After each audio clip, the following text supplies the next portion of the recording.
अब तो आदत सी है मुझको ऐसे जीने में, मुंह मांगी मौत मिल रही हो तो क्या रखा है जीने में। यही सूरत हाल हुई है पाकिस्तान क्रिकेट फैंस की। और पाकिस्तान टीम की तो भाई हालत पूछो ही ना, मुंह काला करवा करवा के इतने कोई आदी हुए पड़े हैं ये कि फील ही कोई नहीं होता। मतलब अब तो हमारे लिए इट्स अनदर डे। जिस दिन विन करें मैच वो बताना कि आज पाकिस्तान ने मैच विन कर लिया, क्योंकि हार तो हम रोज ही रहे हैं। वो पीएसएल की जो हमारे सर पे खुमारियां चढ़ी हुई थी वो तो उतर गई है ना पहले ही मैच में। जैसे ही पीएसएल के बाद हमारी ये पहली सीरीज हुई है, पहला ही मैच हम बांग्लादेश से बाकायदा जलील हुए हैं। बेसिकली हारना नहीं कहते इसको, हारना वो होता है कि आप फाइट करके हारे। हमने कोशिश ही नहीं की, हम विन की तरफ गए ही नहीं है। हालांकि अभी कल ही सलमान अली आगा ने अपनी प्रेस कॉन्फ्रेंस में बैठ के बात करके बड़े चौड़े होकर बात कर रहा था शहजादा कि अगर कहीं बांग्लादेश 260 का टारगेट हमें दे रही है और 70 ओवर हमें मिल ही जाएंगे ऑब्वियसली, तो we just go for a chase. एक तो मुझे समझ नहीं आती इस बंदे के मुंह में ऐसा क्या है। चुईकम तो ये खैर प्रेस कॉन्फ्रेंस में तो नहीं रख के आता होगा ना मुंह में, ठीक है, तो बोल तो आराम से ले वी बस इसी में ही लगा रहता है भाई। परफॉर्मेंस तो चलो ठीक है, बल्ले से फिलहाल अभी कुछ खास नहीं हो रही, तो मुंह से तो बंदा सही तरीके से बोल लेता है ना। इससे पहले वर्ल्ड कप में भी इस बंदे ने ऐसे किया था प्रेस कॉन्फ्रेंस में, वी भाई यार आराम से बोल ले, क्या जल्दी लगी हुई है तुझे। बड़े चौड़े हो के भाई साहब कल बांग्लादेश से इन्होंने डिमांड रख ली थी। उन्होंने भी कहा कि ठीक है हमारे पास मेहमान आए हुए हैं तो मेहमान नवाजी तो हम करेंगे। उन्होंने भाई साहब बड़े तसल्ली से पाकिस्तानियों की मेहमान नवाजी की है और जो डिश उन्होंने डिमांड की थी ना वही डिश उनके सामने रख दिया कि ये लें, बड़ा इंजॉय कर करके खाएं। मजाक से अलावा 268 का ही हमें टारगेट मिला है और हमारी माशाल्लाह से टीम, हमारी माशाल्लाह से बैटिंग लाइनअप, किसी प्लेयर ने भी ऐसा शो ही नहीं करवाया कि वो ये टारगेट विन करने के लिए आए हुए हैं। ठीक है, वो आके ऐसे को ठक्के लगा के खड़े हुए हैं।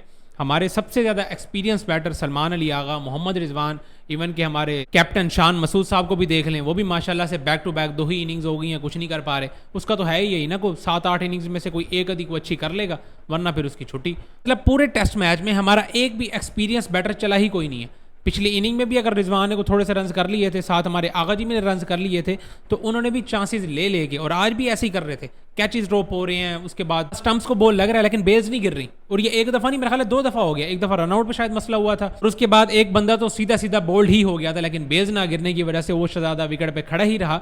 लेकिन फिर भी हमसे 260 का चेज नहीं हुआ। मुझे समझ नहीं आती 70 ओवर क्या कम है यार। 50 ओवर की क्रिकेट में भी अब तो मजाक बन गया कि 250 260 ये कोई टारगेट है ही नहीं। आपको 70 ओवर मिल रहे हैं, ठीक है, विकेट टफ है। पहले तो ये विकेट टफ वाली भी ना हमारी अपनी ही डिमांड थी, क्योंकि हम टॉस जीते हुए हैं।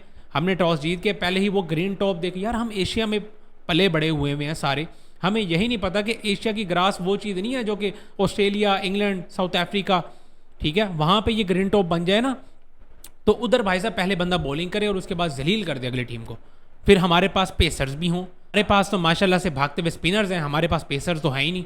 वो एक हमारा 120-25 पे, बल्कि 120-25 भी नहीं करता, वो शहजादा 118-19 पे बॉलिंग करता है, मोहम्मद अब्बास। वो बंदा बॉल में बीट करवा करवा के जाके आंखें दिखा रहा है उन बंदों को। तो मुझे समझ नहीं आती हमारे ये प्रीमियम बॉलर, जो कि फिर भी चलो 130-35 पे तो कर ही लेते हैं, ठीक है। पहले तो यकीन करो कल जब मैंने वीडियो किया 93 KPH पे, जब शाहीन साहब ने अपना नया बॉल फेंका है ना, तो मैंने उस पर वीडियो कर दिया। वो नीचे से कमेंट्स करने लग गया, कोई पढ़ा लिखा बंदा। 93 KPH नहीं था, वहां पे 93 MPH था। मैंने कहा ठीक है यार, ऐसा हो गया होगा, 93 MPH हो गया होगा। फिर मैंने कहा यार 93 MPH, वो भी शाहीन शाह अफरीदी, और वो भी 2026 वाला शाहीन शाह अफरीदी। भाई साहब ये तो ज्यादा ज्यादती हो जाती है, क्योंकि 93 MPH का मतलब तकरीबन बनता है 148 147 टाइप वाली डिलीवरी।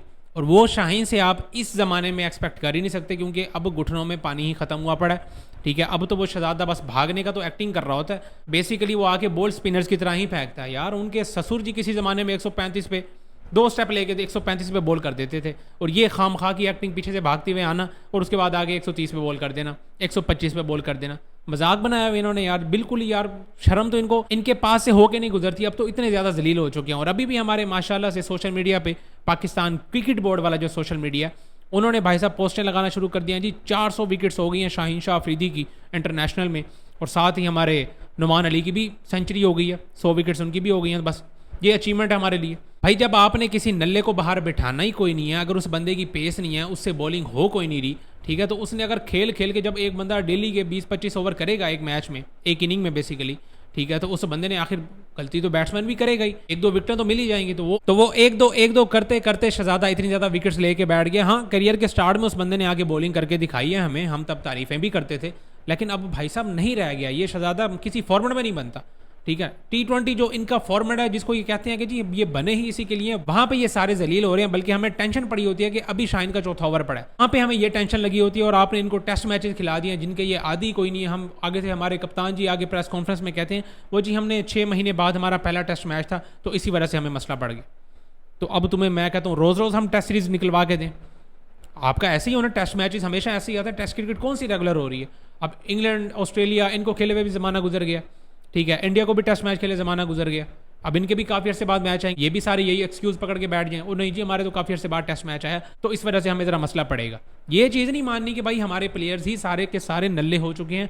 इसी विकेट पे हमारे डेब्यूटेंट दोनों ही इनिंग्स में आगे परफॉर्म करके दिखा रहे हैं। पहली इनिंग में टॉप स्कोरर हमारा अजान अवैस है, दूसरी इनिंग में टॉप स्कोरर हमारा वो भी डेब्यूटेंट है अब्दुल्ला फजल। तो ये हमारे सीनियर्स, मुझे बताओ कोई एक बंदा भी अगर फुदक के बाहर निकल आया ना कि भाई आज तो सिचुएशन बनी हुई है डू एंड डाई वाली, जहां पे मैच मैंने ही निकलवा के देना क्योंकि मैं सीनियर हूं, मैंने इतने ज्यादा मैचेस खेल के दिखाए हुए हैं, लेकिन जब करने की बारी आती है तब होता नहीं है। प्रेस कॉन्फ्रेंस में बैठ के बाद we just go for chase, we just go for a chase. भाई फिर करना चेज, फिर बैटिंग पे तो आगे मुझे बताओ 3-3 4 स्लिपें लेके खड़े हुए हैं, और ये वहीं पे लेट कट खेलने पे लगा हुआ है।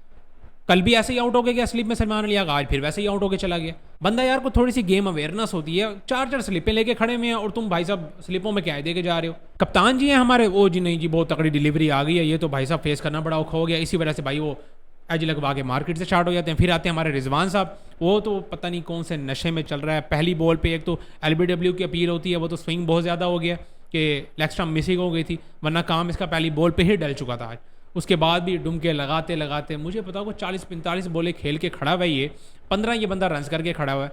इसको किसी ने ये नहीं बताया था कि भाई साहब आगा जी ने एक दिन पहले ही धमकियां देना शुरू कर दी थी कि अगर हम 160 का टारगेट मिल गया तो हम तो चेज करने पे जाएंगे। तो क्या रिजवान साहब को नहीं पता था इस चीज़ का?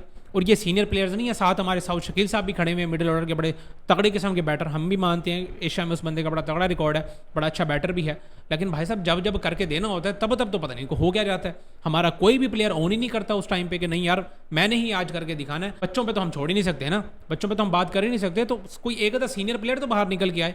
अभी हमारे कप्तान भी बैठ के बात कर रहे थे कि हम तो जी यंग टीम लेके आए हैं। कौन सी यंग टीम लेके आए हुए हो भाई तुम? अब्बास तुम्हारी टीम में इतना ज़्यादा एक्सपीरियंस बंदा, ठीक है। उसके बाद नुमान अली 2 विकेटें हो गई हैं उसकी, 400 विकेटें आपके शाहीन शाह अफरीदी की हुई पड़ी हैं। बॉलिंग अटैक में देख लें तो आपके सारे सीनियर्स हैं, हसन अली भी इवन के कम बच्चा नहीं है, उसके भी ठीक ठाक टेस्ट मैचेस हुए हुए हैं। और साथ हमारे अगर बैटिंग लाइनअप पे नजर डालें 2 हमारे डेब्यूटेंट्स थे, बाकी तो सारी हमारी वही सीनियर बैटिंग लाइनअप है ना जो कि बड़े अरसे से खेलती भी आ रही है।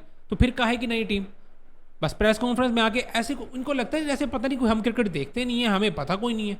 और जी कंडीशंस बड़ी टफ हो गई हैं, 5वें दिन की विकेट बड़ा मुश्किल हो गया था, यहाँ पे खेलना बड़ा अजाब हो गया, तो हम कैसे चेज पे जाते?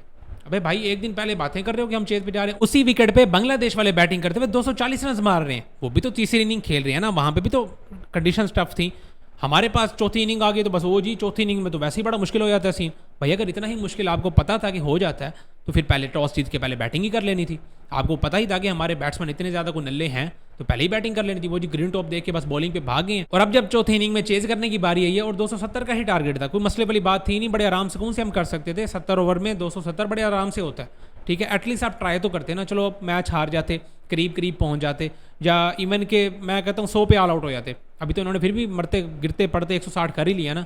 मैं कहता हूँ ये 100 पे ऑल आउट हो जाते, हम फिर भी खुश हो रहे होते कि अगर इन्होंने हमें आगे कोई इंटेंट दिखाया होता कि ये विनिंग पे जा रहे हैं, कोई ये जीतने पे जा ही रहे हैं, ठीक है। आपसे रुक भी नहीं रही बोले आप अभी तो यार बांग्लादेश ने हमें इतने ज़्यादा चांसेस दिए, कैचेस ड्रॉप कर रहे हैं, स्टंप मिस कर रहे हैं, वो स्टंप्स को लग रही हैं, वो बेल्स नहीं गिर रही, मतलब इतने ज़्यादा चांसेस मिलने के बावजूद भी हम 160 कर पाते हैं मर मर के। वही अगर चेज पे हम जाते तो उनके भी बॉलर जाहिर सी बात है पैनिंग करते, वो भी अपनी लाइन और लाइन से भटकते, ताकि फिर हमें भी चांस मिलता ज़रा शॉट्स मारने का। क्योंकि ठक्का लगाने पे लगे हुए थे, ये सीधे बल्ले से आकर ठक ठक लगा के खड़े हुए थे, उनको भी बड़ा आराम सुकून से मौका मिल गया, वो भी अपनी लाइन और लेंथ पे बॉलिंग करते रहे, फिर वहीं से आउट भी मिलते रहे उन्हें। तो अभी शुक्र करो कि कल का काफ़ी सारा दिन बारिश में ही गुजर गया और अंकल नुमान भी को थोड़े से फॉर्म में आ गए, जिन्होंने 3 आउट करके ज़रा जल्दी काम को निपटवा दिया।